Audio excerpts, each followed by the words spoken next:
Welcome to SOULutions, when men come out of the shadows to testify, giving tips in manhood, honor the codes of integrity, and give out real solutions for soul survival. Today, we have on the show an advocate for growth in everyday life and affirmations and education, a community leader, a man in touch with his own personal growth. He not only wants you to grow, but he will help you expand your roadmap to further your education to matriculation. Ladies and gentlemen, the actor, the advocate, the consultant, the senior coordinator for Male Success Initiative, aka the League, the man who lives by the integrity, and I quote, changing the narrative for men of color are what we deserve, and what we deserve, and what we are and what we deserve. Mr. Tyree Vance. Thank you, brother. Thank you. You got me stumbling a little Pleasure bit. to be How on you the show. doing, man? No. Changing the No, narrative of man. who men of color are and what we deserve. Excuse me. I had to Yeah, get that it's right. important, man. It's It's never too important. late to make the change and fix it, ladies and gentlemen. First gem of the day. Bet, man. Thank you for having me. How you doing today, man? You doing good? Yeah, I'm great, man. I'm great. I've been really looking forward to our time together and having this conversation. I think something like magical and transformative happens when men come together and just have open and honest conversations about Absolutely. the lives that we live, right? And Mhm. so I think we sharpen each other in that way. So I'm Absolutely. excited. Are you ready to drop these gems to answer these questions today? Let's go. Let's go, man. I'm ready. Okay, here we go. What person did you meet or see that gave you the drive towards the man you are today? Who or what defined you? Man, that's a good question. So I was raised by women, right? I was strong black women, right? And as a young man, I was looking for a positive male role model, someone to kind of bring me into manhood, right? Like Mhm. us men, we need a man that we model ourselves after. And I was in college. It was the first time that I saw men dressed in suits that wasn't in church, right? Because I was raised in the church, and I remember being asked to come to this meeting, and I came to the meeting right after class, and I saw this man. His name is Dr. Tyrone Bledsoe, and Dr. Tyrone Bledsoe, he is the founder of a national organization called Student African American Brotherhood. And, That. you know, it was really interesting because he saw something in me by how I showed up in that space, in that meeting. And he was like, hey, I wanna work with you. And I was completely like, nah, I'm good. I don't want it. Right. And the reason why is because, like my dad wasn't in my life, and then my mom would try to connect me with other male influences and they would just fall off. So I was like, you know, I I don't want to set myself up. So nah, I'm good. You do you. You don't even live out in California, which is where I live, right? Southern California. And still to this day, he's in my life. He's helped me graduate from college, helped me get into grad school. Like he's helped me navigate the rough terrains of my life. And so as I've been able to connect with him, he's like he would show me like his life, right? Tell me about some of his shortcomings and all of that, not just the shiny side, because he was super successful entrepreneur, also worked in education, and gave me a roadmap for my life. And Talk, so he's the one talk. that changed my life. Absolutely. Talk to me about the moment that you decided to allow someone to speak to you from the male perspective. How did you get to that change? Man, I was seeking it. I was seeking it, right? Because But you were my seeking it, but my yet you had your guard up still. Say, right, and I still had my guard up, right? So I was trying to like I became like a thief, like around that same time frame, like in college, right? Like a thief, I would see a dude like how he would dress, and I would like, oh yeah, like I like that. So like my first suits was like pinstripe suits because I saw some dude, I was like, oh yeah, pinstripe. All right, let me get one of those. Or I would see the way a certain man would speak and carry himself. I said, okay, like, and I'll be just watching, and so I was trying to catch it that way, but I was afraid to get close and then like have the same kind of situation where he left because in my mind was like, you're not my dad, or you're not that close to me as a person, like like my dad. So if my dad didn't want me, then I know you can't. You can't. It's impossible. Um, but what ended up happening, it happened as a um, over a process of years actually with Dr. Bledsoe. So what ended up happening is he came to start a S.A.A.B chapter on our campus. I was one of the founding student members, right? So I'm always interacting with him and leading on campus and going to conferences.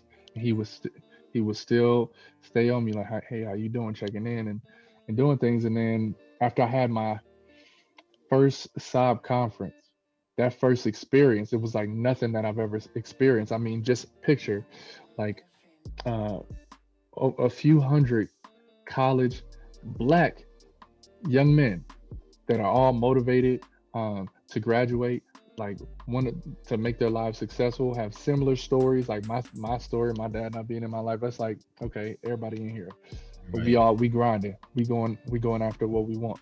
Let me ask you this question before we explain what S.A.A.B is to the audience. Before we get to that point, I want to know, how did you have the wisdom to pick the best things you saw from men and not the worst? Mm, I think it was from my mom, right? She would say to me she would give me like little nuggets, like, you're gonna be this type of man, you're gonna be this type of man, Mm, right?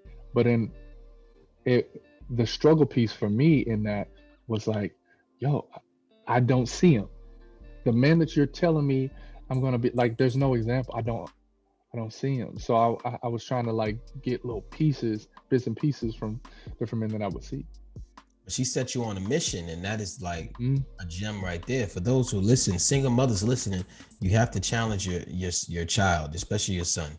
And for the ladies, on a long scale, men love challenges in relationship, but that's a whole nother different conversation. right, But right, at the end of the day, rites of passage for single parent homes challenge your kid to meet a certain status quo, and he will love you enough to meet that compliment. And it might take him a while. It took you all the way to college to for find. sure, For for those who are sure. listening right now, you have Dr. Bledsoe and you have your mom. Your mom gave you the jewels of saying, hey, you're going to be this man. She dropped nuggets in you in season. Yeah, Give us a gem that Dr. Bledsoe gave you that was very important. And after that, please tell us what S.A.A.B is in detail. yeah. So Dr. Bledsoe, man, he gave me so many Give us a nuggets, few if you man. just can't get one. Man. We love filling up our Uh, bank accounts here. yeah, let's do it. So one of them, and it's related to kind of that search, right? And my mom said in that standard, we said people don't rise to low expectations. Our young men, we don't rise to low expectations. It's Mm, okay to have high expectations of mm, your young men, right? mm, It's okay to like put a little bit of pressure on them, mm-hmm. I agree. I agree. you know. But without having that pressure, without having that goal, without having that standard, we just doing whatever. We chilling, right? Um, other than that, I mean, he would say things to me that always stuck, right? Um, something like, he's like, "You're the one, but not the only one." Mm, that's deep. And he meant that in a few different ways because he understood. I'm the oldest of 8 children. It's like in your family, like you the first to go to college and graduate. You Right. the you the one in your family, Right. and I felt pressure behind that, but also the other piece of that message was like, you're the one. Uh, you have what it takes to complete the mission to change the trajectory of your family. You're the Mm, one. You're you're the the one. one.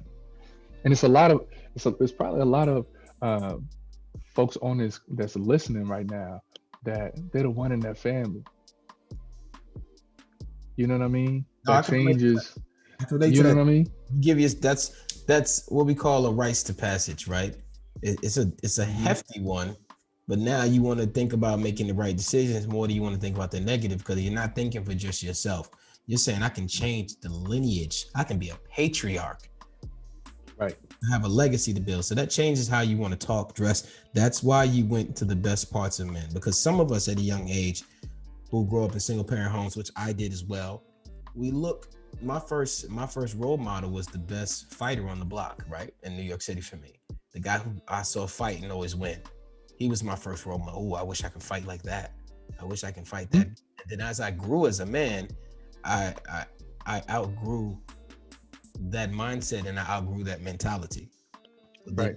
Which means you have to let go of those type of circles and grow further. So I was charged with the responsibility of being the one who went to college in my family and finished. So those type of things, those types of goals, I relate to you 1,000%. Please Yeah. tell us more about S.A.A.B and Yeah. move on and continue the interview. Yeah. So S.A.A.B is a national organization for young men of color. Primarily started for African American men, but it's branched in um, over the past 30 years. It's been around for 30 years. It's expanded to Mhm. other men of color, and it is specifically designed uh, for young men in college, high school, and now even middle school, to help them matriculate through college, because we see all of the things that we have to combat as young men, right?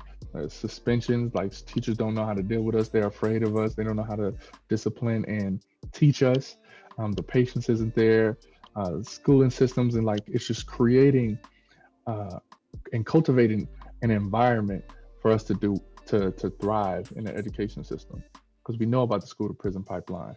So we are in those schools and building structures in those schools to raise up strong young men. I often ask this question later on in the interview, but I'm gonna ask it now since we're right in that vein. Should there be a basic training program amongst men, a level of education with skill traits given outside of the church, outside of the Boys and Girls Club, outside of the school system, where in our neighborhoods, let's say we lived as neighbors and you Hmm. and I met as parents and we talked about financial literacy. We talked about communication, how to change a tire, how to change a tie. And we both didn't know. We taught each other. And then in turn, we started teaching this to the kids through tribal group settings. I'm talking about financial literacy, communication, change a tire, change a tie, gardening, general wealth building through stocks, like making it fun for kids to be entrepreneurs, even using monopoly money if we have to get them started throughout the neighborhood, talking to the elderly with intent. Do you think in our communities, whether it's racial, other culturals or not, do you think in our communities we impoverished communities are all a melting pot of different races? Do you think in our communities we could ever get to a point where we tribe ourselves and not wait on everyone else to tell us what we should learn, but we start teaching each other just these life skills of how to function outside of those other arenas? Absolutely, absolutely, it's necessary, and I'll even say this: I believe that it's already happening and been happening. We've seen it happen with gangs. We've seen it happening with, right? Like they go recruit young heads, and you got your big homies, and they teach you the code. Right. This is how you navigate this environment. Absolutely. Gang culture has helped save lives and also has taken lives as a two second, Right. right? So a lot of everything has positives and negative to it. I'm trying to speak to what's going on Yeah. and what we have today. Like Obama made it good for us to be able to use these apps to buy stocks with. We don't have to have, Hmm. you don't have to be venture capitalists. You don't have to have a certain amount of money. There, in my opinion, coming from where I come from, you should no longer be standing on the corner selling drugs if you could buy stock and stuff. Straight up. Now, and the Yeah. people say, "What can I get the money to buy stocks?" Well, you can wash cars, you can shovel snow, you can sell bottled water, Hmm. you clean. You can do a whole bunch of legal things just to get that first $20 to take and buy you some penny stocks and watch your money grow. Yeah. You make more money from buying a stock on an app than you would standing on the corner. Less trouble, less time getting in trouble. So I think just like there are ways I feel that we're not passing down. Everybody's so secretive on that the fact that they made a little money because let's be honest, there are people out there who want to take from you. So if people are Hmm. scared of the ratio of taking, people who want to take from you versus people in the community lifting each other up, and then we having this communication and dialogue where we're all eating. Now we're all eating, so things are lessened. This primal scavenger mentality should diminish. But let's keep. I'll be honest. There are people that don't want to leave that environment, but there are Right, people, right. but the people who are ready to transcend to that environment. I don't mean to be long-winded, but That's cool. I spoke with some people in a clubhouse setting, and we Mhm. were talking about, bettering ourselves as people. And one person said, this is all nice and dandy that we're talking about this, but you got to mind everybody doesn't want to do this. And I'm at this point where the ones who don't want to do it, let them stay where they are. We have to start. Yeah. We have to make the tough decision. I read a book called Do the Work, and it talks about people being resistance. Mhm. That could be your mother, your father, anyone at the moment when you're trying to do something that to grow you. Resistance can come from anywhere and anyone. You just have to recognize it. Don't disrespect them, but avoid terminate the resistance. So I just want to say that. And when you're talking about community and S.A.A.B and the things you do now with the initiatives where you work with the league and everything like that, I think all those things are very, very important. But I think also starts in the home where some of our parents are not educated, but we're having babies. So we have to make them think it's fun, because whatever the parents do, the kids innately do. We try to spit this narrative saying that we do what the kids do and they're the leaders. Nah, the wisdom comes from us. So they're going to do what we do. We just with more energy. Right, right. Yeah, absolutely. I think going back a little bit um, to like the community piece and like how do we tribe ourselves, right, into to wealth, entrepreneurship, things like that. So n- this time is a beautiful time to be an entrepreneur, to make your life whatever you wanted to make it, right? Um, One thing that I've learned, and I also learned this um, from Dr. Bledsoe, he said, whether you want your life to be like a great success or you want to ruin your life, there's somebody there that's going to help you do either. Mm-hmm. There's a gem, ladies and gentlemen. Right? There's somebody that's going to help you do either one. And so, I do believe that there's some folks that's like, just kind of like, I don't want to do this because they don't have a vision. They don't have a vision or direction in their life. Oh, they learn differently. Or that, right? But then there's other group of people that's like, nah, I know there's something better. I know there's something. I'm about to go get it. I'm coming for all my blessings, right? And so one of the podcasts that I like to listen to, and I follow them on Instagram, is EYL. You heard of Earn Your Leisure podcast? Absolutely, Earn Your Leisure. I just Man, yeah, earlier today. Yeah. Yeah. So um, I knew you was gonna say Earn Your Leisure before you said it. That's the funny part. yeah, and everybody that is from that community, right? So I like for me, the asset class that I'm focusing on is real estate. So all of the folks that are focused on real estate, like I'm following those people. I'm like employing those strategies and learning. Yeah, absolutely.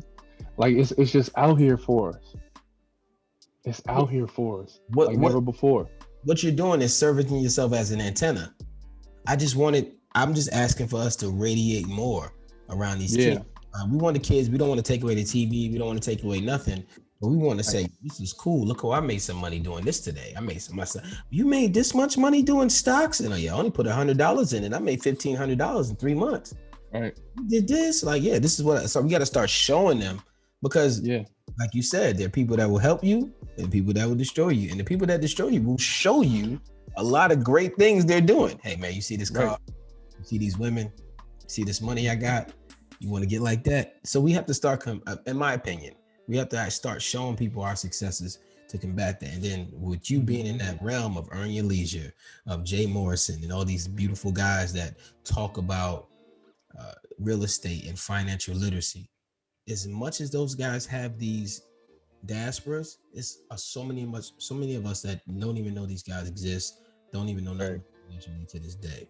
But I ask you this question to bring it all back in. Do you have a vision board? I don't have a vision board. I used to do vision board. I used to have a huge one right over my desk.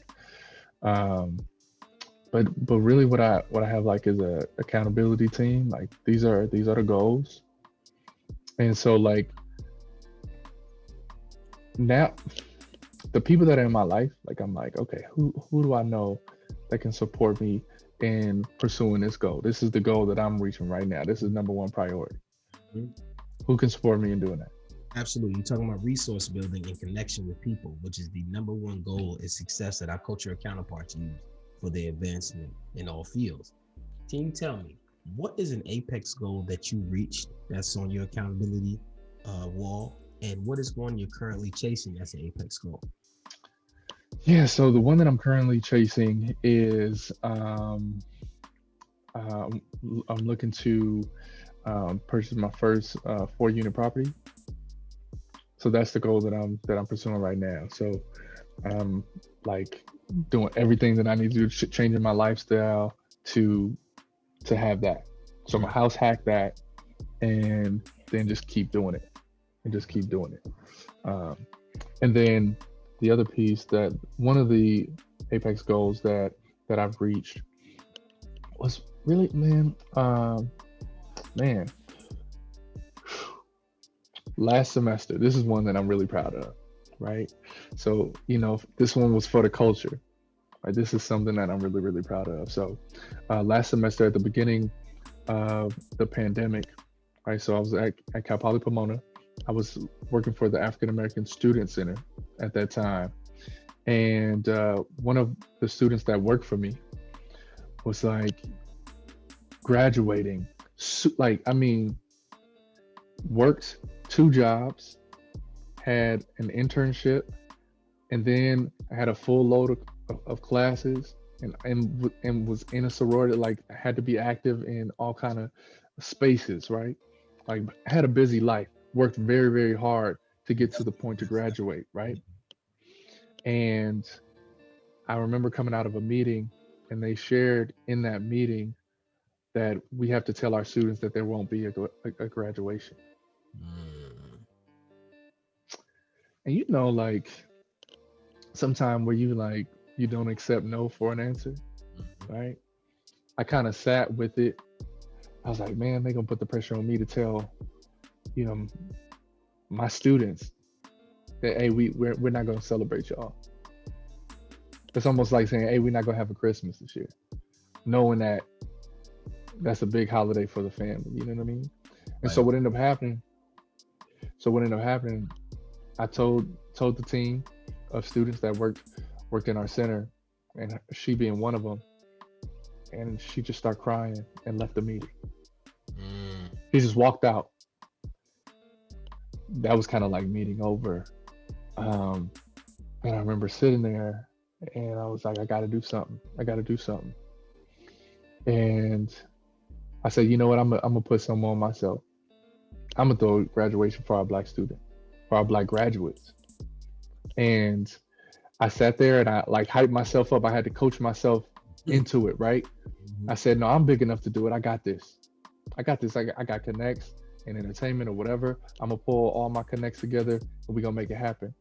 And so I started asking around, and from that point on till when we had the graduation, what we ended up doing was I gathered over 35 campuses across the state of California. And we made the first California statewide virtual black graduation. Mm. And we did it in a month and a half. We raised $35,000, and we had over 23 um, celebrities giving personal shout outs to our students. We had performances. We had um, over, we honored or celebrated over 1,000, like 1,025 graduates. And we did it. Like people came together and rallied around like an idea, that I had. That's amazing. Essentially, one girl's positive energy, her hard work triggered all of that river to flow. That's amazing. And there's one thing that you said that I wanted to hear your next answer. Throughout that process, what type of affirmations were you telling yourself? Because you said you was talking to yourself, telling yourself. Yeah. So what type of affirmations were you telling yourself during that goal?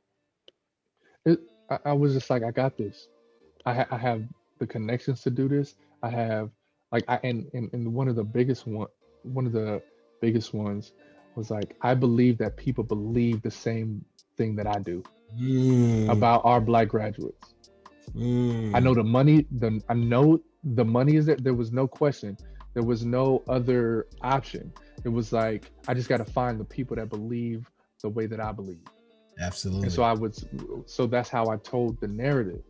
And then I was just enrolling people in my vision that I had for our student. And so Right, then it's like, oh yeah, we have that for our students too. Yeah, we want to be involved. mm. Right now, speak to me. I like to call this an audible, where I ask another question that's Okay. not on my questions list. This is the Yeah, audible. yeah. Talk to me about universal talk and affirmations. How important is it? Man, I mean, that's the limit. Like, so we hear a lot of people say like the sky is the limit. But like my grandma used to tell me this all the time. She said, you can't get no higher than your mind, right? Go So ahead. think about Yeah, so think about the word mindset. What is your mind set on? Like, what is your mind focused on? What is your mind like? What are you meditating? So what you think about often, that's another form of meditation. And in turn, that's why people were saying like, manifesting, because that's what your mind is focused on. And what you focus on, it expands, right?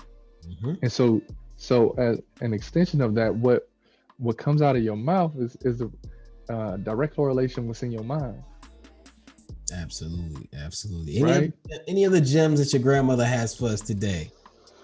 Man, my grandma is incredible. Um, one of the other pieces that I didn't learn this from my grandmother, but it is connected to, you can't get no higher than your mind, right? Um, and one of the affirmations that I carry with me, that I like repeat to myself, it's like, I believe in my ability to figure things out. Mm. You gotta have that. You said mindset. Yeah. Friend to the show, Ed Haynes, wanted to stress to everyone how important it is when someone says, and how powerful when someone says, I've changed my mind. Hmm. In that sentence, with mindset and I changed my mind, you already spoke about mindset. Speak to me about I've changed my mind. How powerful is that? Because people use it very nonchalantly. Yeah, yeah, yeah. So when you say I've changed my mind, like, especially when, because that's a decision, right? So the word decision is similar to the word incision. You know, like you hear doctors say, you know, have a small incision at the neck. It's like a cut, right? So the word decision, I'm going to define it in this way. It means to cut away from. So to cut away from all other options, all other routes, all other things that you may have been thinking, right?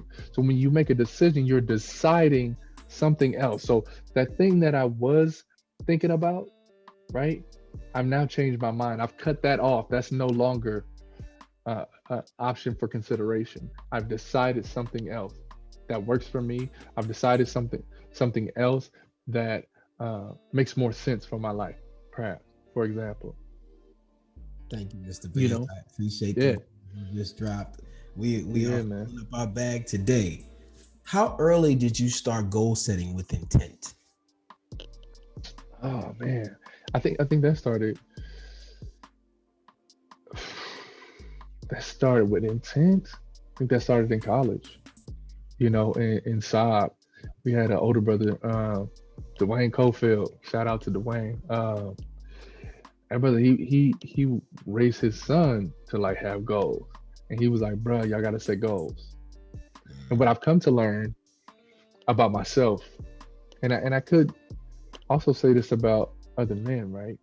Like, I show up my best when I'm focused on a goal, because like, just the same as if I put like an address in my Apple Maps and I got to like and I'm trying to go somewhere, right? It's Mhm. telling me I got to go a certain direction, make certain turns, avoid certain streets so I can get to my destination. Goals are the same way, Right. right? Goals are the same way. Like I can't, like if I don't have a goal, I'm eating out. I, I might buy 2 drinks. I might do, spend money differently. But when I'm saying no, I'm about to go get this 4 unit property. So I Mhm. got my credit popping, right? I'm doing things to make sure that's Align. on point. Okay. So what's my budget? What is my perceived budget? Okay, cool. Then based on that, I need to have how much money down? What kind of like I'm thinking all those kind of things because I'm preparing Mhm. to get there. To get there, like there is nothing. I promise you, there is nothing like a man on a mission. Absolutely. I agree with that 1,000%. A man on a mission is what you are. We're talking about from when you were a young man, your mother told you you're going to be this man. You didn't see who it was in the mirror. You didn't see the reflection in your neighborhood. When you got to college, you started to realize your mother's words. Mama said there'll always be days like this. You see things Right, starting to right. sprout. You see these roots starting to grow. Your forest is now growing. More trees, more sprouts. Now, I have a question for you. On this road to finding out who you are, all the way up to buying the units, all the way up to buying the suits, all the way up to the speeches, learning your lexicon, expanding your words, being a man of responsibility and action. What did you sacrifice? Hmm. Man, man, a lot, man.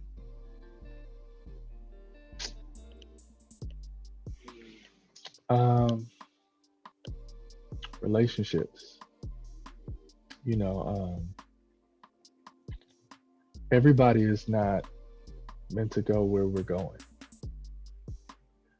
You know, like the idea of loyalty, like you have to choose who and what you will be loyal to. Because once you discover like what you are and what you're meant to do, like you got to live differently. Mm, You got to live differently because if you're going this way, you can't kick it like the people that's going that way. Your disciplines are different than the people that are doing something else, right? That's going in a different route, that's pursuing a different direction. It's really different from folks that don't have a direction at all or haven't identified their direction yet, yeah, right? yeah. So I can't hang out the way that I used to. I can't just date whoever I used to. Audible question. This question Come has on. never been asked before on the show. You made me think of Okay. it. It's in my brain. I have to ask you, but this is subjective. So this is information from your experiences. To me, there's no wrong answer. I'm going to put you in a Yeah. scenario. You are in a Okay. relationship with a woman. Uh-huh. Anyone else who might be in a relationship with a partner. We're going to cover Right. all the spectrums here. You with this person. Maybe you have a child together.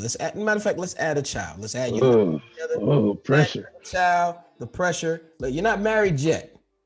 Yeah. Because if I add married, the question is going to be a little bit too difficult.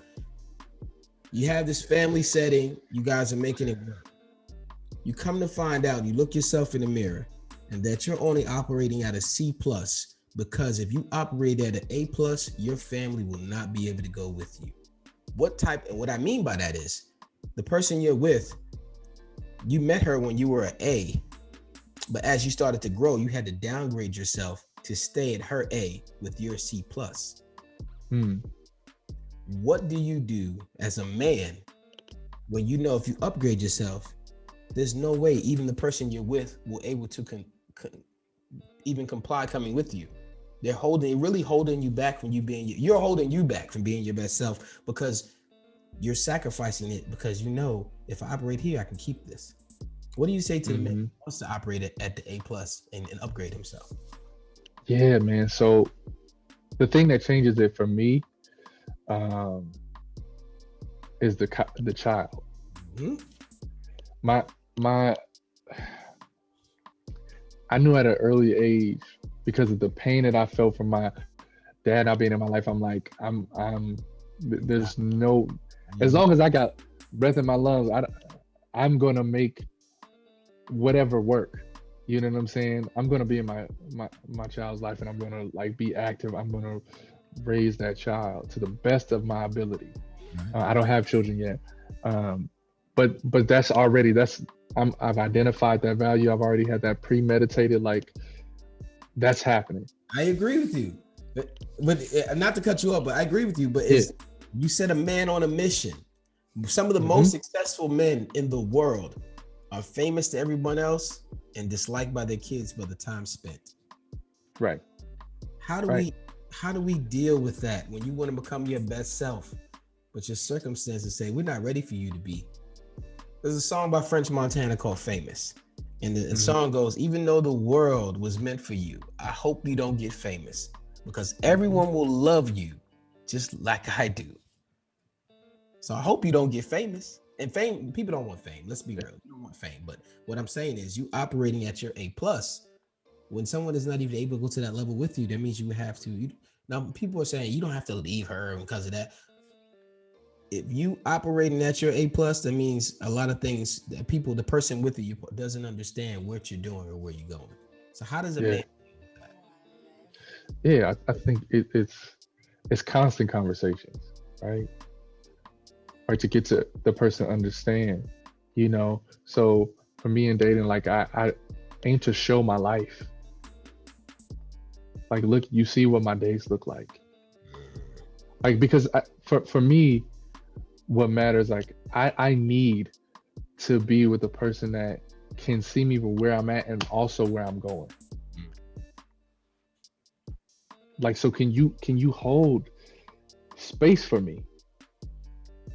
Like, do you have capacity for what comes with me and the life and how I'm pursuing? So you're speaking from the beginning. From the beginning, men should not be like, well, I'm gonna take these 3 days off and date this woman or change this whole lifestyle. Your life, she should fall into. No, man. She should fall exactly to what No, you meet a great woman or a great partner. They need to fall exactly to where your lifestyle is already. Because some of us put on the front, right? We get infatuated and we start moving things around. And then when all of that wears off, when your representative falls off, you get back into. Come on, man. Now it's like, well, who are you? I didn't know you worked this much. I didn't know you did this. I didn't know this was your passion. Well, you knew what my passion was, but you didn't know I was so actively pursuing. I didn't know I would be second. Right. Work comes first. That's what they say. Like, it's work then woman, right? But a lot of guys, a lot of people don't want to agree with that. It's work then woman. Take care of right. So that's what to that point. That's what Dr. Bledsoe taught me. He was like, yo, so he used the Bible for reference, right? You know, exactly. He's like, Adam had to go do work first. Exactly. And he had something for the woman to come to. Like, you know what I mean? He's built something. He's put his hands to work, right?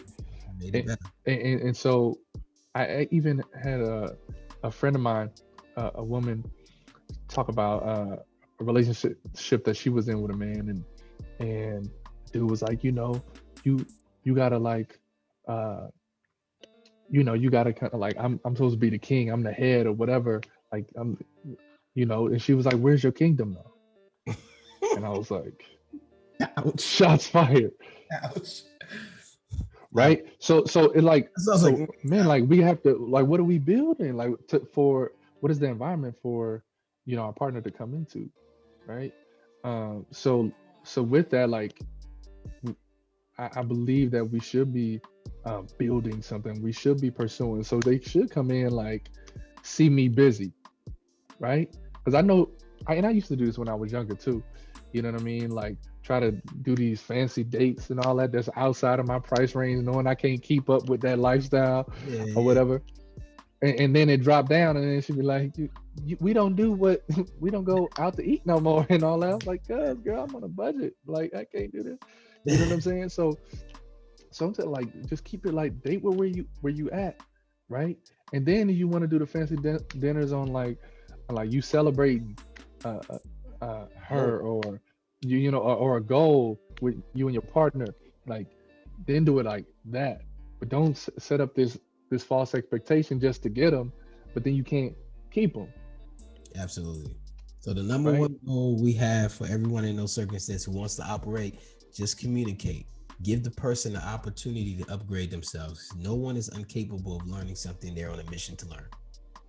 Yeah, yeah, and it's also great to like show like, hey, this is who I am. This Mhm. is what comes with me.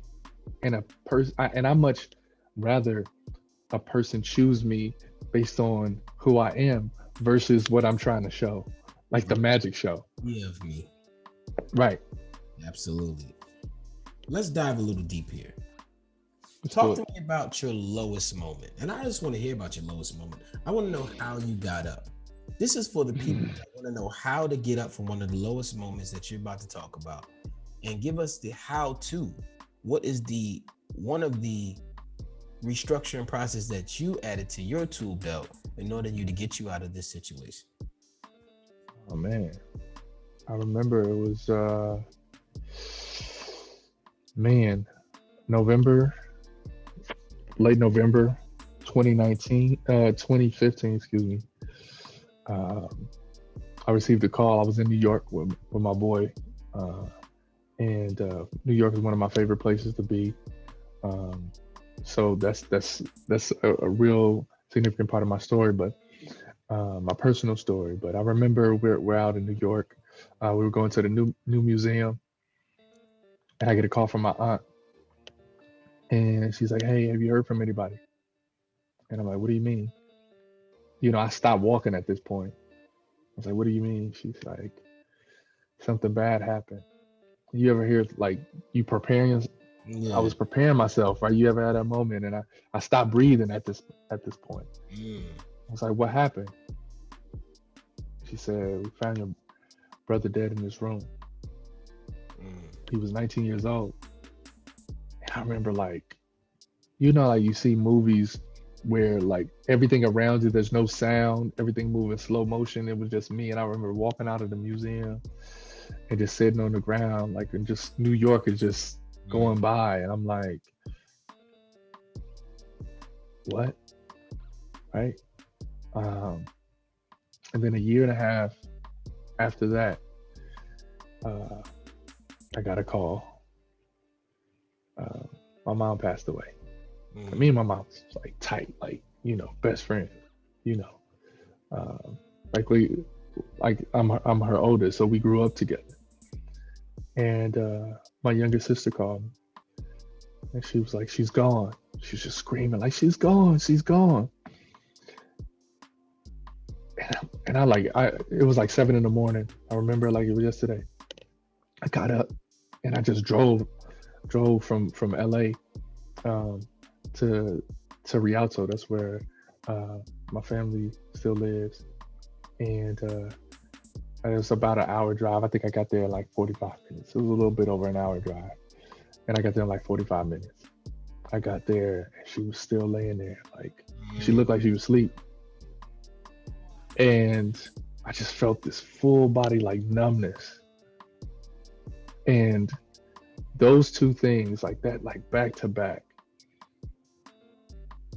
like because I didn't fully like process and know how to Mm.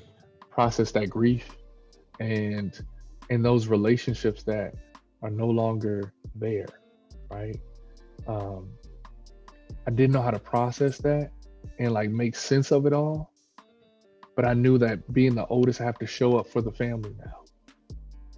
Like that was two funerals that I put together, like in a row. Like these are like people that are close to me. This is my family, like the closest people to me on this earth. And that was like a huge like 1-2 punch for me, uh, to where I tried to self medicate, like that J. Cole song, that uh, I would try to self medicate, alcohol, just a little bit of drugs just to numb, just because the pain was too much for me.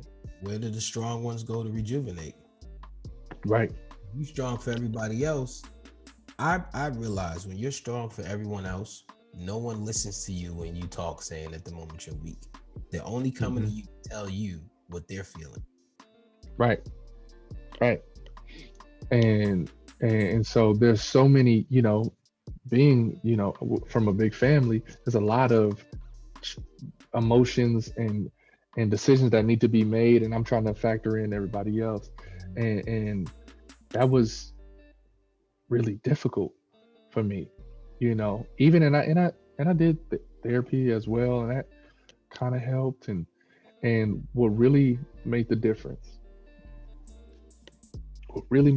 for me was I had a community, not just community of like family, but like an informed community that have like, you know what, I've hurt like that before. Mm. I've overcome that pain before, and let me tell you how to do it. Let me tell you how to get out of it. Right? One of my other mentors when I was in college, uh, he was also like a father figure to me. We used to have something called open kimono sessions. It's like uh, these robes, like we would open up and say like, "Yo, this is my scar," and we would talk about the hurting places, right? Because these are the things that we try to shield from, you know, uh, World. from the people in our life, in the world, right? Like and show like, no, I got it. Stick your chest up, chin up. I got it. I'm good. No, I'm good. I'm good.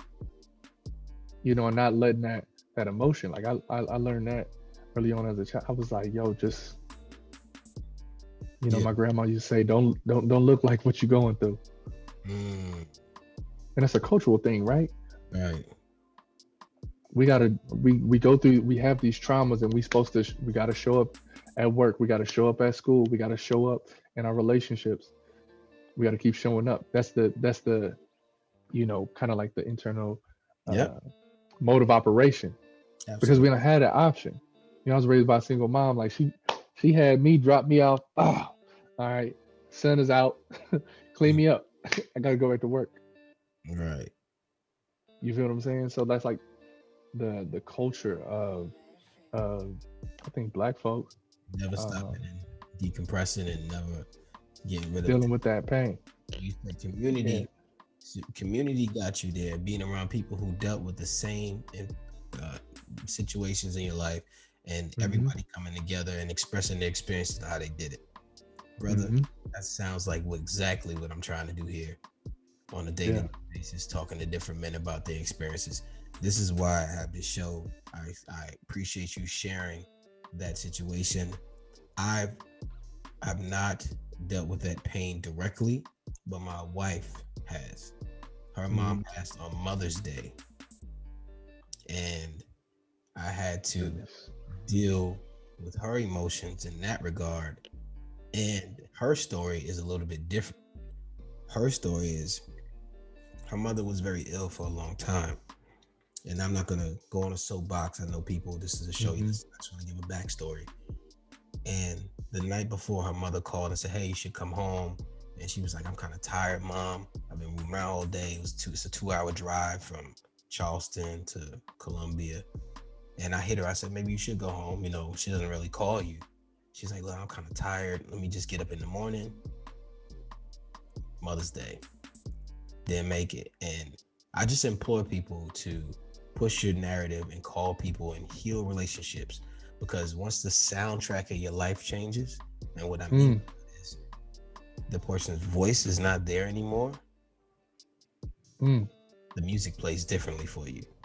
It'll Come never on. be the same. So you better enjoy Ever. music while it's here, while the instruments are here to play for you. And that speaks value. And I'm gonna tell you, that speaks volumes to the man who leaves his family. The new house you walk around won't have the same sounds of kids playing and wife, whatever, how y'all was getting along. The soundtrack is different, and you Mm. prepare for the music to change in your life. So the people that you really don't like or have issues with, go tune the equipment and get a good frequency with them. I, Absolutely. I love that. I appreciate that, Mr. Vance. Thank you very much. Thank you for sharing that. Let's lighten up a little bit. Let's dig out of Okay. this All right.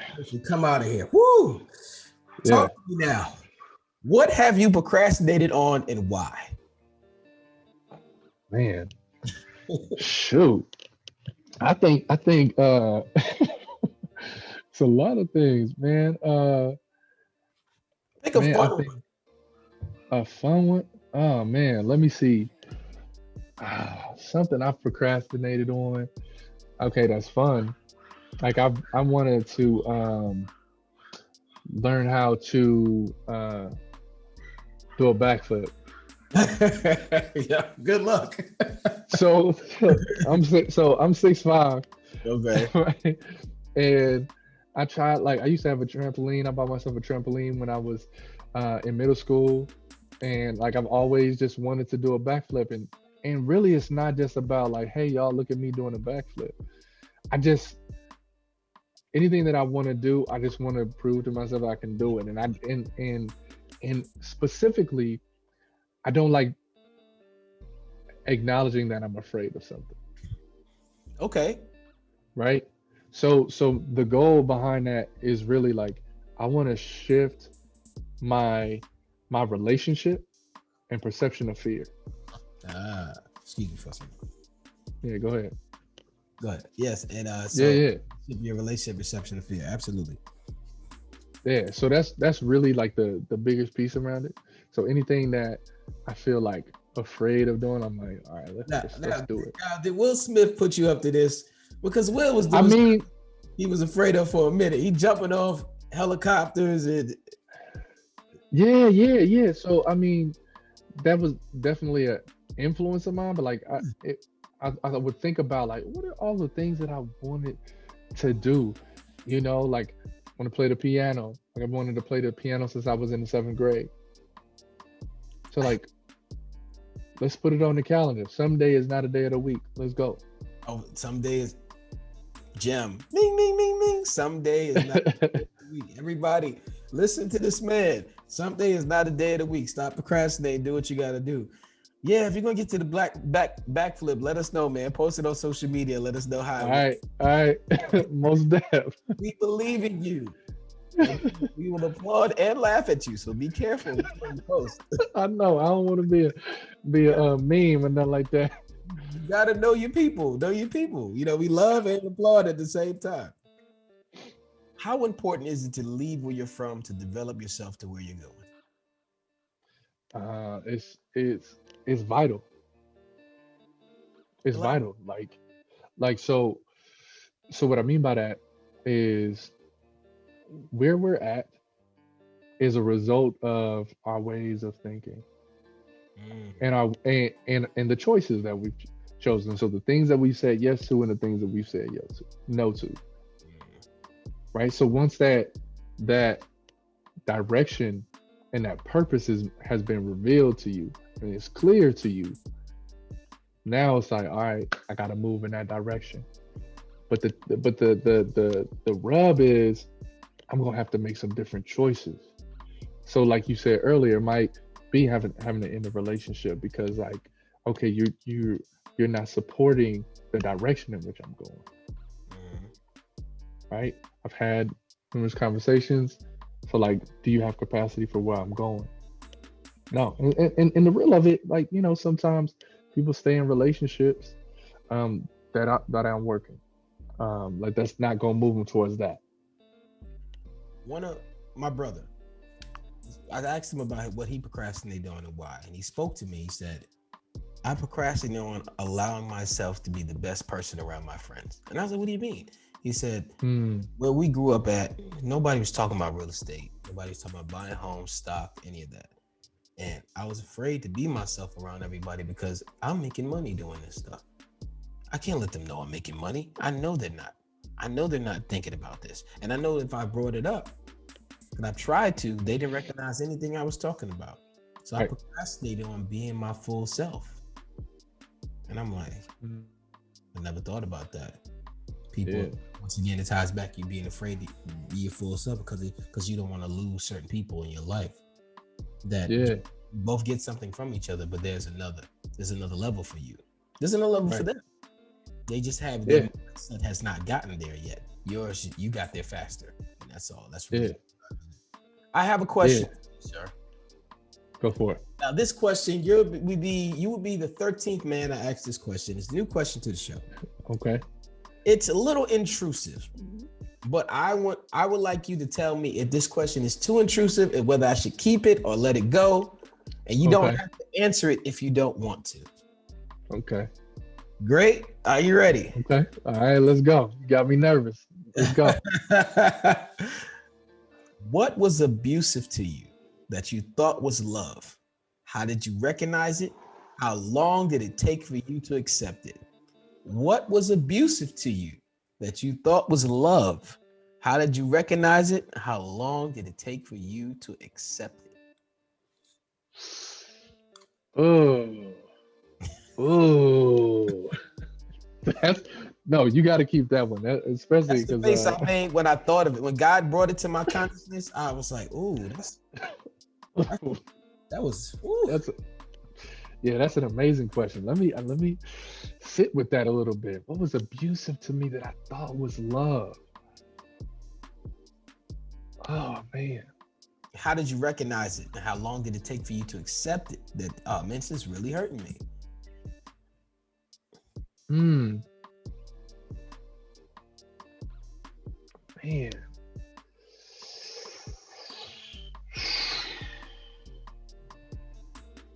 I'll give you an example for me. Yeah, yeah, It's on the please. light side.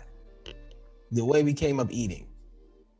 We had Okay. so many people community eating a lot of spaghetti, a lot of ramen noodles, and I thought that was lovely. Like, yo, I love ramen noodles. I love spaghetti. That's really abusive to your health. If you Mhm. too much of it. I'm talking about 3, 4 ramen noodle packs a day, eating Yeah. spaghetti for dinner, and you start learning what they put in that stuff, and you thinking it's lovely. I can eat off this 20 cents. I'm good. I got a whole meal here for 20 cents. That was a lot of abuse Yeah. to myself. Yeah. But you could look at abuse Yeah. in many ways. You could look at abuse in Yeah. relationship, Yeah. Yeah. abuse on yourself. It's a lot to take in. Yeah, man. One of the things that's coming up for me right now is I remember I loved basketball, right?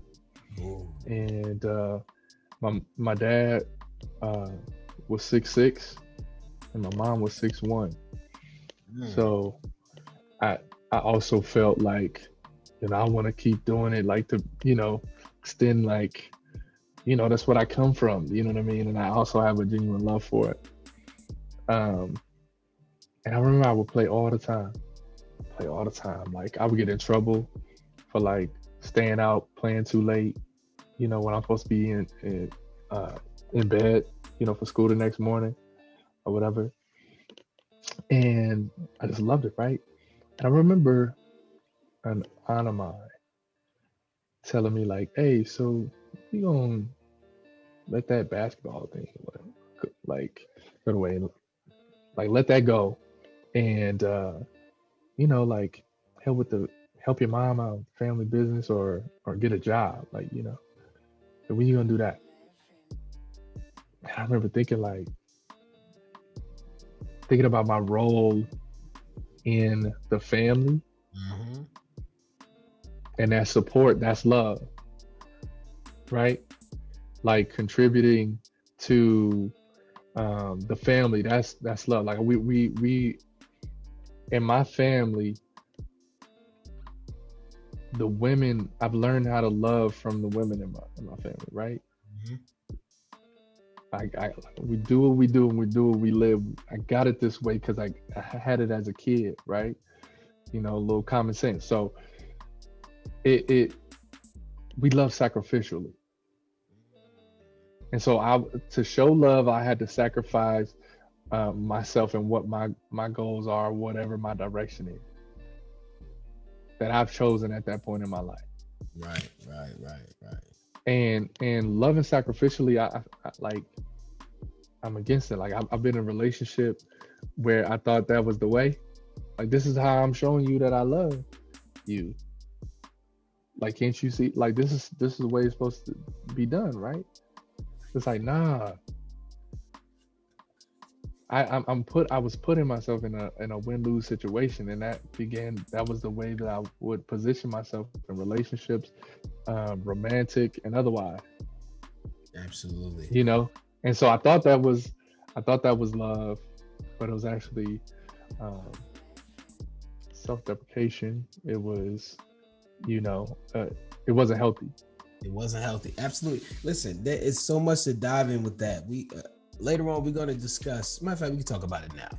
Let's talk Okay. about it right now. I like to ask you this question. I want to know the top 3 things you want in a woman, but I want to see if you use a certain word that I think about that when I reveal it, most men say, "Oh yeah, I forgot about that one." But this is subjugated towards you, so there's never a wrong answer. I just want to add fruit Okay. to the tree if I can, and others who are listening. One important ingredient I think all men really need. But please tell me your top 3 things in a woman. Criteria. Okay. Um, like communication, um, constant communication is huge for me, right? Like,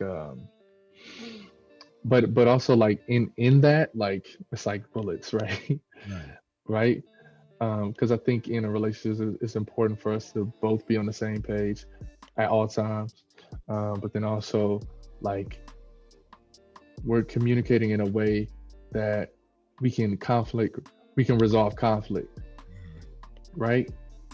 We can have heated discussions without burning each other, Right. right?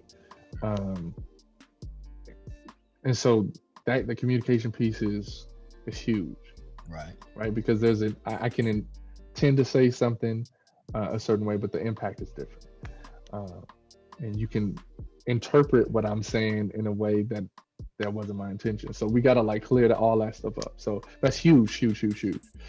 Um, another one, another piece is love, right? Like I want the love to be there, right? Like love is important to me, right? So because in that I believe that there's understanding. I think in that I believe that uh, with love you have capacity for me as I'm growing, understanding who and what I am and what I'm working to accomplish, and and through that, you know, we can weather the many storms that we'll undertake together. And then third piece that's coming up for me uh, is trust. I don't think without trust we can't build anything that's sustainable.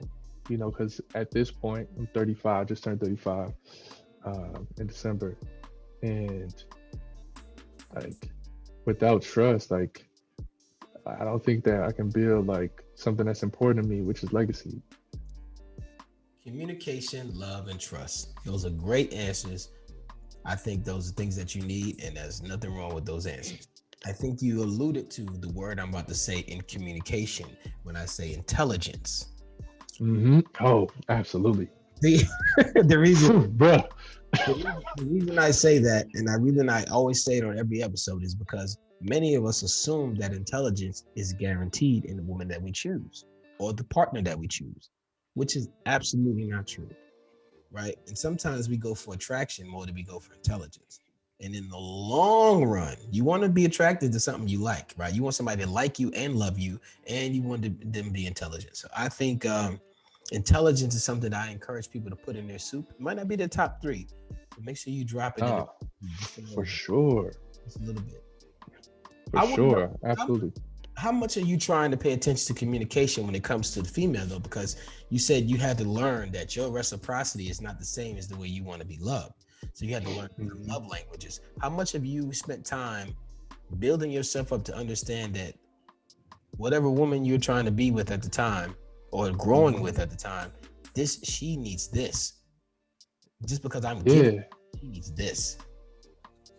Yeah. So instead of like just seeing like certain things that kind of like, you know, we catch things that Mhm. when we're pursuing someone, like I'm when I'm like locked on, I'm trying to be a major in Yeah. her, right? Like I'm learning, I'm studying. So Right. everything that you say, how you move, with all of that matters to me. Um, and so sometimes I'll verbalize the things that I see. I say what I see, so that I say, "Am I right about this, or am I interpreting this the the right way?" You Good. know.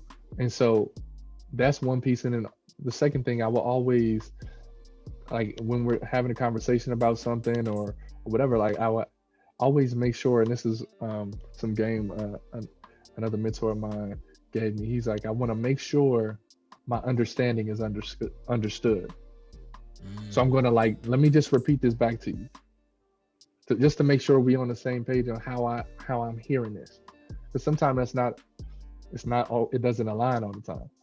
You know, so when we do the replay in the conversation, we're like, nah, but remember you said, and he's like, nah, that's not what I said. friend to the show, Capriccio Scats, gentleman on the show, he said a man, in his opinion, should not get married till he's 35 or older, because he has finally found his pure passion of what he believes in and found someone who can add to him and fit in, versus him change his entire life or not be ready in his late 20s or early 30s to actually commit like he needs to. And he also insisted that the man marry at least a woman 7 years younger than him, because women mature Mm, faster than men, and they would be on the same playing field, on the same page, equally thinking about their future. So 28 and 35, or 27 and 34, between that. right. How do you feel about it? Yeah, Being a man. 35-year-old man? Yes. During being the 35, yeah, yeah, yeah, man. I agree. I agree. You know, I agree with that. You know, when man, I grew up in a church, and a lot of people were getting married early. But then I was discovering that there's a bunch of stuff that we weren't talking about relationships. You was Mm, telling, only thing you told me about relationships and sex and stuff like that, it was like, I'm going to hell. And that was the end of discussion, right?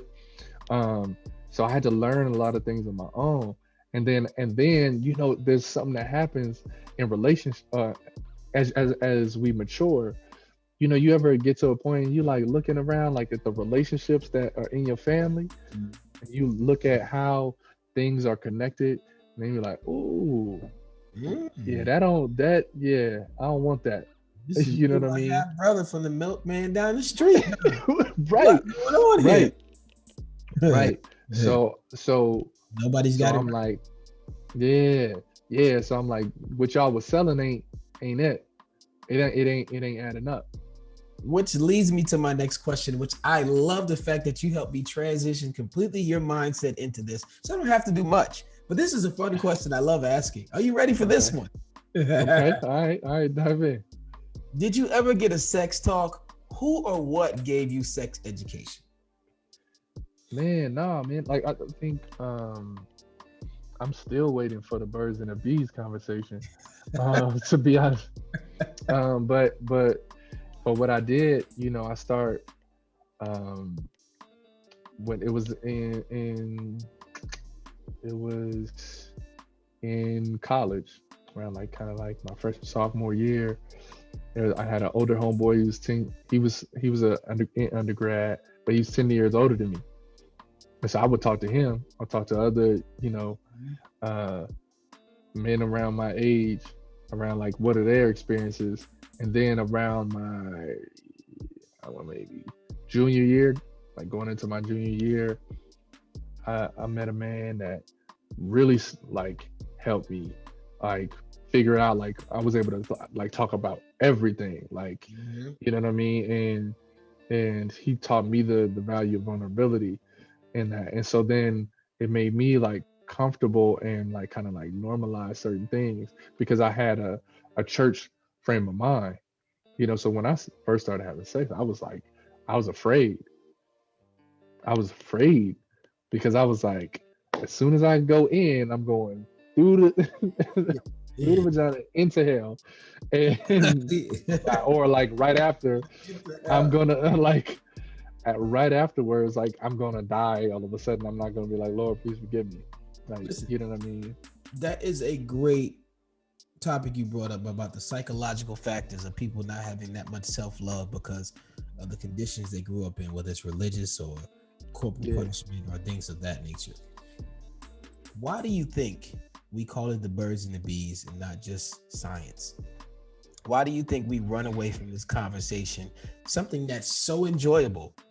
Now, I'm gonna go to my apex, what I always talk about. I think we'll have less people, less men on child support, less governments in our relationships, less funding, men losing their licenses, their passports, and all that, going to jail. It's a prison pipeline for that system as well. If we talk to each other more about sex at an early age and realize the importance of not using God as a syndicate to come down and strike you dead, really having the real talk about you're gonna love this. This is gonna happen, but you need to respect women. You need to have these things in order before you do that. Now, of course, you're gonna look for role models and examples, right? And Right. with the internet and the way it is, it's gonna bring you to sex a lot faster as a young person. Easy. But you can still have these talks around. Everybody should be running from this conversation. People run from it, like, oh God, I don't want to talk about this. So the people want to do reactionary instead of doing preventive, and it's like we do our health right now, right? We do reactionary instead of preventive. So what do you think is stopping us from having just the real talks? I think the cultures within our homes, right? Because that wasn't in my family to like have those conversations, and also like there's that reality like, oh my God, my little boy is now becoming a man, But is that right? making you a man though? Well, I'm talking about the psychology, Yeah, yeah, right? yeah. You're So right. no to your answer, to answer your question. Um, but then also like sometimes I don't know if my mom had to was equipped to really like hit me to the game. You know what I'm saying? It's a lot, It's especially you say you had a lot of brothers and sisters and stuff. She got a lot going on, and got a she lot going on. all of y'all what's going on, and I can understand it's a lot, and somebody has to come along and be unapologetic. And a Right. friend to the show, Dr. Patton, he said we should look at it as science.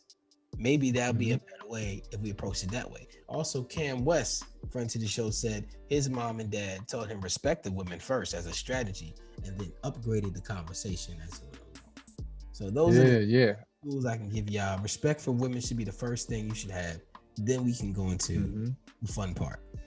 Yeah, and I think also like respect for yourself, right? Absolutely. Right, because Absolutely. I think sometimes depending on what age, because in my community, people are having sex in middle school.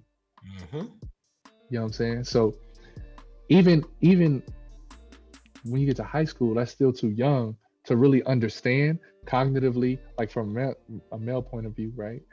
Um, like the weight of, oh, let me please this woman or this young girl that I'm about to have intercourse with. Yes, sir. Times are changing because what's happening now is that I like to call it sex eyes. All this Mm, visualization, all this sexual driven stuff within our culture that is yeah. all sexually driven. It's upgrading our children's minds to have their dopamine kick in a lot earlier than it's Hmm. supposed to. So and with Yeah. young ladies maturing faster than boys, my whole pet peeve is that our young boys need to be more equipped to handle the situation. If a woman is maturing faster than you, the woman is the only gender that can say, "I'm gonna have sex today at 6:30 p.m." and it can possibly more than likely happen. A man Right. can't say, "I'm gonna have sex today at 6:30 p.m." because it's all dependent on the woman saying yes, Yes. there on time, and this happened, is that the third. Right. So I never seen only when women get older will they run towards a sexual encounter. They found that was great. As we're talking about middle school here, we're talking about people that they want to be grown and find out certain things, and the maturity of the boy might not be all the way there to expect to be ready for what's coming at him. Hmm. And I just think Yeah. we had those conversations a little bit earlier. I agree. Communication, even if they engage in the act, at least they might come home and talk to you about it. Yeah. Yeah. I mean, I wish there was somebody in my family early on that that kind of like gave me the game, because I was seeking it because there was that pressure, right? I remember like I was like beginning of my senior year in high school, I was still a virgin, and that was late for like people in my community, Yeah, right? So right. that was like, yo, like people was getting it in already, but I had like the church fear, so like Hmm. I was like, nah, let me not do this, right? Um, and then I remember asking a girl that I respected, highly. We were in the same grades, we were both seniors, and I was like, "Hey, what do you think?" Because I heard people over thinking like, "Yo, you shouldn't graduate as a virgin, whatever." It was two other, like they weren't talking directly to me. I just caught it, right? And so I asked, I was like, "What do you think?" I was like, "Let me get a." That was like dude's perspective, like I know like Hmm. how dudes are. Like I hang around them, we have conversations, but They lied. as a woman, what you think? Yeah, right. As a woman, like, what do you think? She was like, I mean, yeah, I think something wrong with you if you ain't. And I was like, word. If I don't, if I'm a virgin still, but something wrong. All right. So then I was like, all right, now I need to, because I'm afraid of the perception, Yeah, right? right. And so that became like one of my apex goals that year, right? Right, right. So Like a teenage high so school movie. right. So what ended up happening? I need to find out. Like I don't know who I need to talk to. I'm embarrassed to like just kind of open up in that way because Mhm. like like nobody in the fam, like coming from a church household, like they not gonna be like this how you do it. Nah, they're gonna try to lock me down or whatever. So I'm like, nah, I ain't gonna do that. I didn't know who. I didn't have no male role models at the time that could like give me that I trusted to give me the game. Yeah. So what I did was I used to download music all the time, make like mixtapes and stuff like that. And so every once in a while, like I would see like a random like porn thing come on. I was like, oh, you can do video. So then I start downloading porn, like in the crib. And so I Mhm. would like watch it, like I'll download it on my computer, and I'll like I was watching all kind of crazy stuff, like, You know what's so and crazy? that's how I learned. Yeah, yeah, and like, you're not the first guy to say that. A friend to the show, Yeah, Jules, I asked him that question. He was like, "Lexington Steele told me everything I know," and we laughed about it. But it's right, funny. But you know what? The porn is porn, right? I'm not gonna right, say judge anybody of porn. We all seen porn, most of us. The problem yeah, with porn, in my opinion, is that it's not real life of how a woman probably really is intimately. it's the truth. It's the Now, truth. I don't want to say all because I don't like to generalize, but I want to say a Right, good right, right, women are not like that intimately. From all the way to for the sure. lingerie, all the way to the moans, all the way to the whatever happens in porn, you're not gonna get that duplication like that when you're in your intimate level. Right. Sometimes I don't. I mean, depends on who Yeah. you, right? But you expect that now. Porn says the president. Oh, this is what it is. Right. Oh, on the in the shower, on top of the car while it's raining, on the dirt, on the grass, on a dirty mattress inside of a tree house. Like it could be, any porn could be anywhere. Bruh. Bruh, it was crazy. From like for me, like there was like because of the ones that I was watching, that was what I was emulating, right? Mhm. And so like there was like when I first started, man, like I wouldn't be even fully undressed. Like I'd like pull the shirt over my head. You know what I'm saying? I still got shoes on, like yeah, like you know what I mean?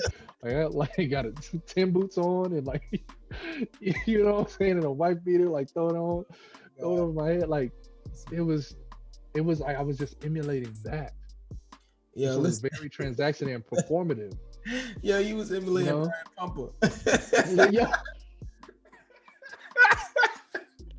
Let's get your. yo, Oh man, listen. I am a grown man. I've seen porn. It's funny, man. Listen. I didn't really have nobody talk to me about it either. In fact, I have the shamest story in the world. I'll tell this story. It's hilarious. I thought my mom was gone out the crib. oh, She came back and saw me watching porn, fully ready to take it there. And I started crying. I was so embarrassed. She said, "Don't worry, I'm not gonna tell anybody." Right? So I go in the living room. My brother comes home 2 hours later. As soon as he walks in the door, hey man, what's up, jerky? I was like, Oh, that I don't mind telling the story because I was a kid, but it's funny. yeah, But it was like, I was so shamed. I was so shamed because it was like, man. But at that point, no yeah, one still sat me down and talked to me. They right. laughed at me and we just continued on. Boom. And that's the problem. Like, you know what I'm saying? That's the problem. We need to have these discussions. It need to be open and candid. And for single moms, I hope that you can find a man you can trust to talk about this. He don't have to be dating you. Just find, hopefully there are programs like S.A.A.B. Go find one of those guys. So, yeah, yeah, Absolutely. and I think also like with sex, it's important to talk about it in relationships. Right. Right. You know, what do you like? Right. What do you envision? Like, what is a fulfilling sex life for you? And it's not embarrassing. I think people think it's Right. embarrassing to have to explain themselves. Nah, you just gotta find Hmm. out. No, let's talk about it. Talk What about it. it's not a competition. You tell me, give them your secrets. I don't want you to Right. some people don't want you to have that kind of control over them. Let them know exactly where they Yeah. gotta go or what they gotta do to get you messed up. Hmm. People like the discovery. So that's a whole lot. But I just want to encourage parents and guardians to start talking to your kids about sex before someone else educates them, because they're going to go get the education regardless. It's Right. the most natural thing in the Right. world. Right. Everybody's doing it. Everybody's doing it. Everybody's doing it. We talk about leaving a legacy, but we mostly ignore major steps. Do you have a will? Do I have a will? Yes. Um, Not yet. Not yet. I'm thinking of developing a living trust. I just came back from New York um, this weekend, and I was just like, man, if this plane goes down, ugh, like who knows my stuff? Like, you know, who has access to do the things that I had to do for my mom and little brother? Like, you know what I mean? Who's gonna be that person for me? So it's interesting you say that. So I always thought I was like, well, you know, when I get my property, then I like do that. That was the thought process. On a basic level, people say, I have nothing to give. But I just want to remind people on the smallest scale, at least you have a Facebook account. You don't want to be one Hmm. of those people that pass away and your Facebook just stays there. You want to Yeah. have somebody have some, this is just the smallest scale. At least put up something, Hmm. picture of you. You have information to make you, because people have digital lives too now. Right. Right. Right. You have digital family. You have people that you met online that want to know about you, see how you doing, and they won't even know that you're gone. They just your Facebook, they're hitting you messenger and you're not responding. Like it could be crazy stuff. And I want to encourage everybody to look at death as an investment, not a death sentence. Come on. Take some Yeah. insurance out on your family. I Oh coach them yeah, I got it.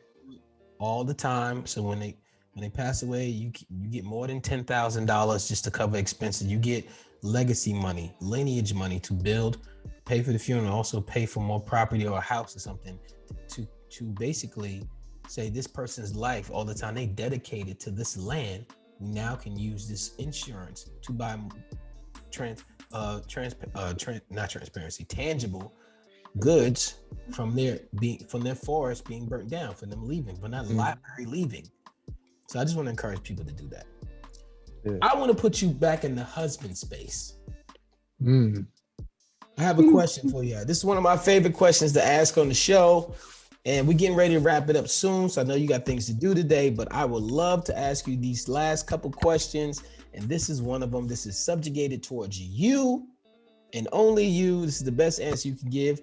I won't not have a reply. I just want to hear what answer you give. All right, let's do it. As a husband, would you rather have a great woman or a great wife? Hmm. A great woman or a great wife? Can you explain the distinction between the two? You tell me. It's subjective towards Uh, you. I can't tell you what yeah, each one is. because I'm because I want both. Like, you know what I'm saying? Like, especially if I'm gonna get married, right? Break it down for me, Like, brother. You want both? Hey, that's the answer. you know what I'm saying? So when I think of a good wife, I think of building family, home. You know, like I've dated people, but not everyone has that home feeling, Your wife. right? She feel like home. You know what I mean? Everyone's a wife, right? Okay. Um, but like having a great woman, I think is someone like what's important to me is partnership, right? In my relationship. Um, like what can we build together? Like yes, like a life, but then also like businesses and stuff like that. Because I don't want to like just have a relationship where I go here and you go here, and then we come back tired at the end of the day because I work long hours. Like, you know, I put a lot into my work, and so we come back at the end of the day and we tired and we like, hey, well, you hungry? You know what I mean? And we give in and we make it a like that our norm of Yeah. giving like the last to each other. Mm, Um, so right. I wanna build a life with my partner who where we can like do work together as well. So we're spending time and utilizing uh, each other's brilliance, intelligence, right, and skill sets. Breaks in the bathroom together. I get it. You know what I'm saying? Like, you know, little quickies before this next meeting. Like, you know what I mean? Those occurrences of the Uh, I got you. right. So it's like all of those things are important. So I want wife like there's that family component, but then also um, the other piece is having a great woman that has capacity for the other versions of me. Mm, You know, can challenge me, also support me, but then also has the ability to discern like if I'm ready for the challenge that she might be presenting. You know, so in that challenge, what I'm saying, another way to say that is she sees my blind spots. Like I say, hey, yo, I don't know if you see that, but I need you to see that. I can't remember, and excuse me for not remembering the guest I had on the show that said a woman, when she has your back, she's not holding you up. She's back to back to you so she can see where you can't see and you can see where she can't see. Y'all Hmm. back Yeah, to back, like the Lethal yeah. Weapon cover, right? Right, And right. y'all watching each other's back. And one of the most amazing things I heard from Marcus Divine, he chose great woman, but his rationale is I need a woman who understands when not to be a wife. Hmm. When I come home and I had a long day and she looks at me and says, I'm not going to be a wife right now. I'm going to be his best friend. I'm going to be this other person. I'm going to be this great woman that has these qualities. This is time for me to apply this. So there's no wrong answer to what you're saying. I just love to hear what all you men have to say. And hopefully you all learn from each other from listening to these interviews and upgrade your tool belt to see what else you need and desire within your Sure, life. sure. Absolutely. Thank you.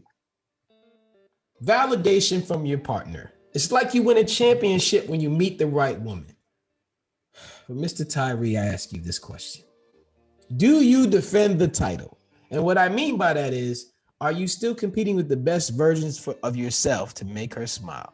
Are you doing the things you always supposed to be doing to keep you in the game? Because every time she walks out the door, there's someone trying to take your spot, whether you know it or not. Mm, Are you defending the title?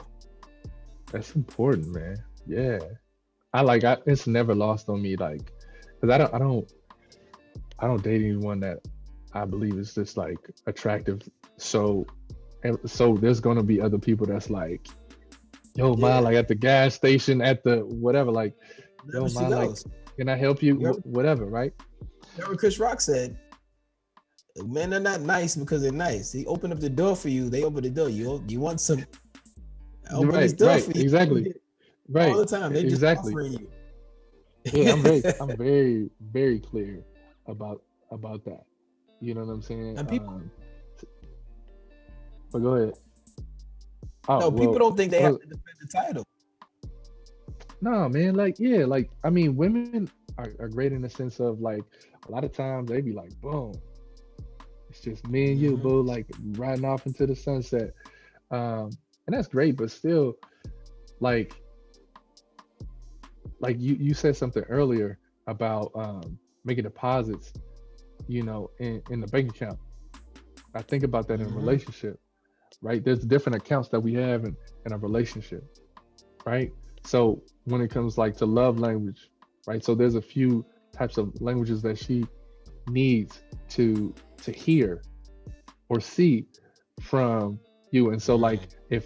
if I'm not making those deposits and I'm making more withdrawals than deposits, I'll say, then like then that opens up like I'm not getting what I need. I'm depleted. So I need to find, You what guys I gonna need. Right. So refinance?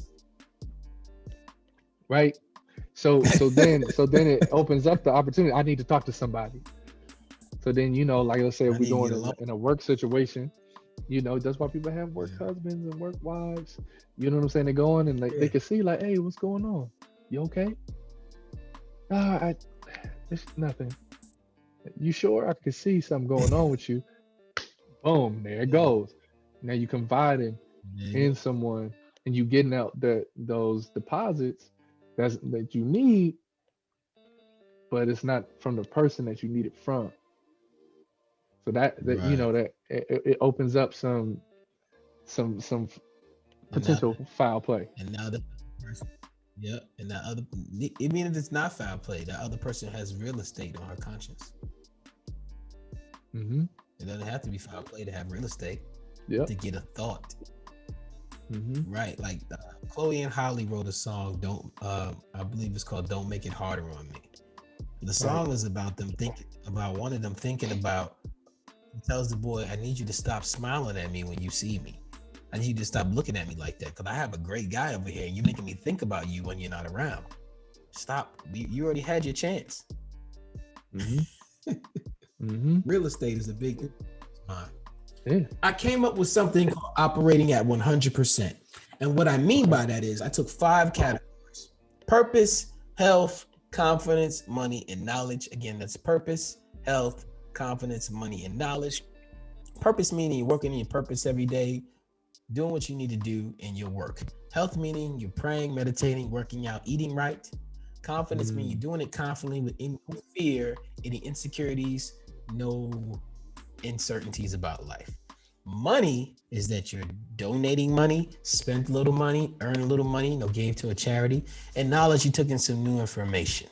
So I took each of them was worth 20% each. I give myself a daily average and I sum at the end of 6 days.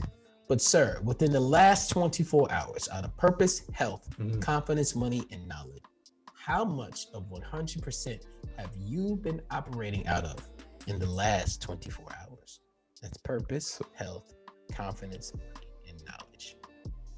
yeah. So purpose is full. I'm on that on a daily. Uh-huh. Like I'm like this is what I do for a living.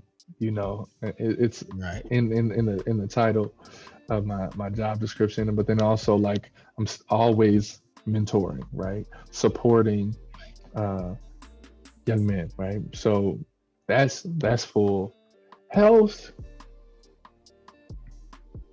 I'll say like 10, right? I have some spiritual goals that I haven't met, right? Um, like I'm refining what my practice is, trying to figure out what that practice needs to be. So that's one area Absolutely. that I'm That's beautiful. definitely like looking to deepen in, like, and I feel like, just vulnerably speaking, like I feel like a yearning for a deepening in that spiritual relationship, in that piece in my life. Like I Mm, feel like I need to pour in intentionally. mm, Um, money, like I'm always working. I'm like always. I'm like, so I'm making money and moving towards my goal, which is getting a property, so stacking that bread up. So I feel like that's coming. So I'm pursuing that avenue of like having my money work for me, because a bulk Yeah. of the ways that I make money, uh, a bulk of the ways that I make money right now is trading time for money, right? So I only have so much to give, right? So I'm like, I'm getting in the game. I'm getting in the game by any means necessary. I see you about Absolutely. to say something. Oh, I thought you were about to say something. I'm just Oh, listening to you right now. okay, Uh-huh. okay, okay. Yeah, so I think they're like, you know, shoot, I get out of 15. I'm on my way, right? Um, um, 5%. yeah, yeah, Knowledge. yeah, yeah, and knowledge.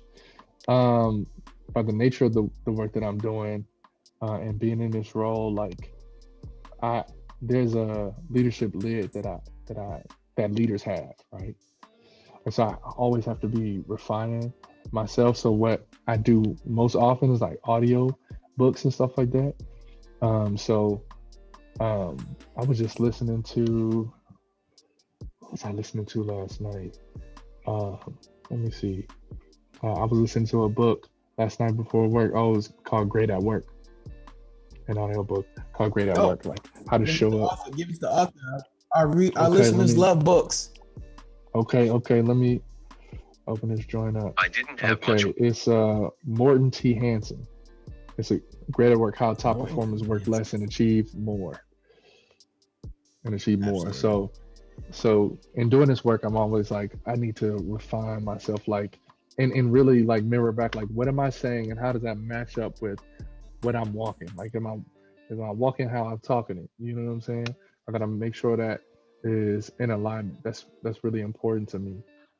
To be able to like show, like, look, this is my life. We know a tree by the fruit that it bears. So if I don't have any fruit, Hmm. like, don't listen to me. You know what I mean? I'm not the dude. So I gotta show you something. It works. I did it. Show me something. Absolutely. I appreciate that. Just shout out to Earn Your Leisure one more time. They said every Yeah. dollar should be working for you. Yep. Nothing in liquidation. It should be working for you to be working, working, working. And you should have nothing in liquidation. Every dollar should be out there making something. So you got to figure Yep. out those things, whether it's stock, real estate, buying land, rent, whatever you're going to do Hmm. to make your dollars work. Thank you, sir. You are now part of the Silhouette Boys Club. It is people like you who move in the shadows and help people like me shine. Now, before you go, I have to give a shout out to Ron G for referring you to the show. So, shout out to the comedian Ron G, ladies and gentlemen, a great My guy dude. on the show. Also, before you go, we would like for you to give us a referral of someone you think will love to come on this show to grow this ever growing conversation in manhood. Man, my brother, Javon Langford. He is Javon. incredible. Yeah, we've done a lot of work together, developing men's programs, in Los Angeles and abroad. Like, he's about this work. He's a men's coach, and a brother to me. In some of my darkest times. You know, yeah, he's great. You'll love him. Well, Javon, Mr. Langford, we like to get you on the show and come in and ask these questions. Now, before you go, Mr. Tyree, is there any shout outs you'd like to give to any organizations or anything that we can support your endeavors and what you're doing community wise, what you're doing Yeah, league wise? yeah. So I definitely want to give a shout out to Saab and Dr. Bledsoe. It made it 30 years of doing this work, of really being integrated in the lives of young men. What Saab has been able to do was save lives and salvage dreams. That's, in a nutshell. That's what we're doing. And that's what has been done in my life. And so I also want to give a shout out to the young men and in the league, and Project Success at Cal Poly Pomona. That's where we're building out this program to teach our young men and help cultivate courageous conversations. For us to, like, really talk about what's going on, uh, in the thought life and the inner life, in the workings of the young men that we work with at the campus, and then also help them matriculate towards graduation, and make their lives what they want it to be. Absolutely, absolutely. And I thank you, Dr. Bledsoe. I thank you, Tyree Vance, all your work you're doing for the community. I love to hear about things about S.A.A.B. I love to hear about the league. It's very important to me. That's why I asked one of those questions about ground roots and upgrading our tribe. Hmm. And I'm so excited to hear about those organizations and whatever I can in my power on this show to talk about them, to express, excuse me, to talk about them more, to express them more. I would love to elevate that conversation. Awesome, man. 1000%. Thank you, man. Thank you for the work For that you're those of doing. you, oh, no problem. For those of you listening, you can reach me at soulutionsformen@gmail.com to be a guest on the show or at Sheen One on all platforms. Let's continue this conversation on Clubhouse, Instagram, Facebook, Twitter, or in the street if you meet me. Before you go, we like to end with a quote from Dr. Miles Monroe. True success is not measured by how much you have done or accomplished. It's not compared to what others have done or accomplished. True success is what you have done compared to what you could have done. In other words, living to the maximum is competing with yourself. It's living up to your own standards and capabilities. Success is satisfying your own personal passion and purpose in pursuit of personal growth. Question of the day, question of your life. Are you maximizing your life? Ladies and gentlemen, this has been SOULutions. Thank you, Mr. Tyree Vance. Thank you, man. I appreciate you.